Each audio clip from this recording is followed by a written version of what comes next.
Gary. It has been a long time since we had one of these videos. It is one of my comic book hauls. I've got some comics to show you that I have gotten. These are them. Darkstar and the Winter Guardian.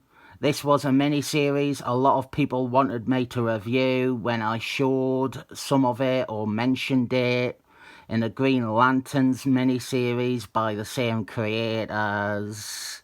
I also have Hulk Winter Guardian, a one-shot that precedes the mini-series. A while back, I got the first appearance of my favourite New Gods character, but I never felt I could look at it because I knew it was a story of 2 parts. Well, here is that second part, New Gods issue 9. We are back to the days of me getting issues of the Flask to fill out an order. This is issue 34. Beginning a long list of Spider-Man comics I have gotten is this reprint of Spider-Man Team Up 56. It has a new cover by Mark Brigheit, which now includes Captain Cold. I found out 3 days ago, Mark Brigheit is black.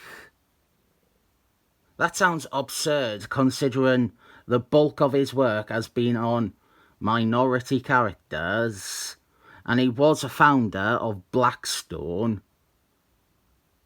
But for all these years, I thought, no, it's a white guy, and he's so good that they even want him at Blackstone.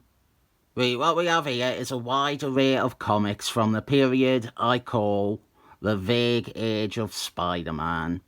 That time period after the Clone Saga, but before the Jason Bourne reboot. The Vague Age of Spider-Man. An age where I don't know much of anything that happens besides some terrible retcons championed by Kurt Busey and Tom Beevort.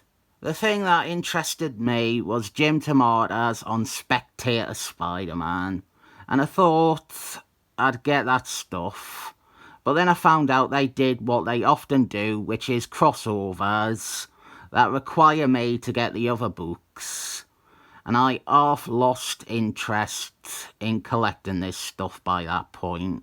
It begins with Spectator Spider-Man 241, with its great cover of Spider-Man and his wife that Marvel despise. 242, Chameleon. 243, 244, 245, 246, featuring Grizzly. 247, Spider-Man vs. Pumpkin King. I believe I've placed this right, which is the -1 issue. 248, which I already had a copy of and already have reviewed even. 249, 250, 251. This is when Jim Tomatoes introduces the second of Unterman's children who wish to exact revenge on Spider-Man. 252, 253, 254. Then we have a crossover called Spider-Un, which I only managed to find parts 3 and 4 of. Spider-Man issue 89 and Spectator Spider-Man 255. 256. Most of these have my beloved recap pages. And then we enter another crossover, Identity Christmas. Boy, would I be embarrassed to be doing a Spider-Man story with the same name as cover copy featured on an issue of Spider-Man from only a year earlier.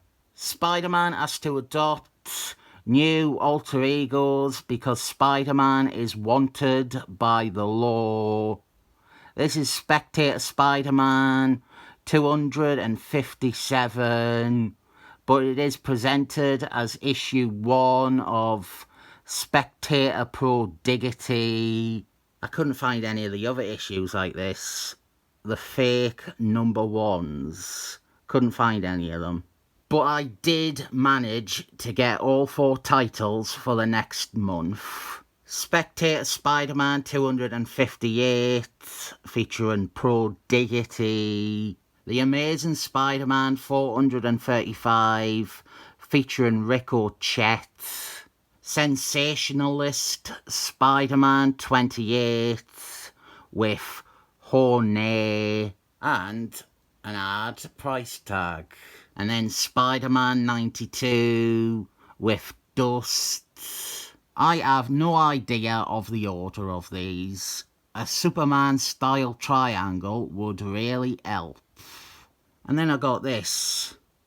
This isn't by Jim Tomatoes, but it is the next issues, which are Roy Sternman, but also only plotted by Roy Sternman, which I think is probably the best thing at the time, since he was in the doldrums of copying Kurt Busey's style.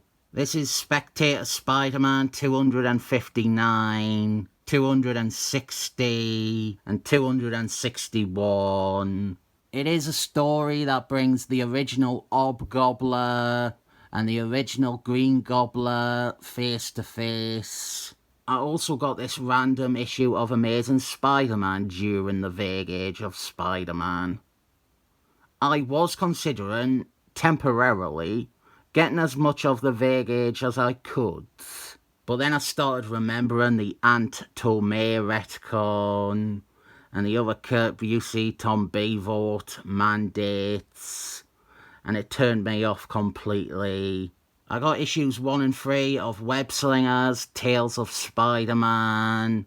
This first story is by Jim Tomatoes, but I couldn't find a copy of issue 2. Not really sure why entirely, but I got these 2 issues of 4. Issues 240 and 241. These issues are the first appearance of Seth, the bad guy with the best name. I've never gotten into Wonder Woman, but I am always keen to diversify my output. And someone who I respect enough to believe suggested these 12 issues of Wonder Woman by William Telner Overture and Mike Dididado Jerk. It starts with Wonder Woman issue 90, which is the first appearance of Artichoke. This was the only one that really cost more fuel units than I was expecting. 91, there is Artichoke on this cover. Issue 92, the 0 issue, and here is 93. This is the run where Artichoke replaces Wonder Woman as Wonder Woman, and Wonder Woman starts dressing like a hooker. 94 with Sexy Ivy, which is always good to see. 95 with more Sexy Ivy, which is always more good to see. 96 with Joker from the hit movie Joker, which is never good to see. 97 here. Remember the days when a cover like this would be really expensive, because it is like Wonder Woman has become Joker from the hit movie Joker. 98. I have noticed a lack of Artichoke on a lot of these covers. 99, and then finally 100. We have reached the end of this comic book haul. I tried to keep the pace up for this one. I really cannot remember what my catchphrase for the end of these videos was. It's not 7 thumbs up because I haven't read a lot of these and they may not be worthy of the 7 thumbs up rating. It has been so long since I did a haul video, I cannot remember what it is that I'm meant to say here. I remember it was about me wanting to shag January Jones a lot. So I will reiterate that desire. I want to make love to January Jones for the rest of my life.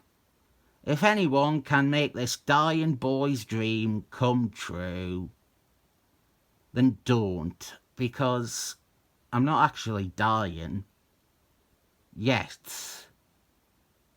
I am willing to contract a terminal illness if you can work this out with January Jones, though.